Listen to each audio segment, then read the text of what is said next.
নমস্কার বন্ধুরা, Bloom apples কিচেনে আপনাদের স্বাগত। এটা হচ্ছে শোলা কচু। শোলা কচুটাকে আমি আলু ভাজার মতো করে কেটে নিয়েছি। এবার এটা একটু ভাপিয়ে নিচ্ছি, 5 মিনিট মতো ভাপিয়ে জল থেকে তুলে নেব।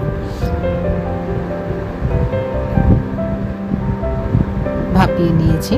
এবার কড়াইতে সর্ষের তেল দিয়ে 5 ফোড়ন, শুকনো লঙ্কা ফোড়ন দিলাম। ফোড়ন থেকে সুগন্ধ ওঠার পর জল থেকে ছেঁকে রাখা কচুটা দিয়ে দিলাম। তাতে পরিমাণ মতো নুন, হলুদ, সামান্য চিনি এসব দিয়ে দিলাম। দিয়ে এবার ভালো করে তেলের মধ্যে এটাকে সাঁতলে নেব। এটা হচ্ছে শোলা কচু ঘন্ট। কচুর তরকারি আমরা খেয়ে থাকি, তবে এভাবে খেতে কিন্তু অনেক বেশি ভালো লাগে। তো এটাকে এবার ভালো করে সাঁতলে নিচ্ছি। নিয়ে ভালো করে কষিয়ে দেখুন, যখন জলটা শুকিয়ে গেছে, এরকম হয়ে গেছে, তখন এটা নামিয়ে নিলাম। খুবই সহজ রান্না, অবশ্যই ট্রাই করবেন আর চ্যানেলটিকে প্লিজ সাবস্ক্রাইব করবেন।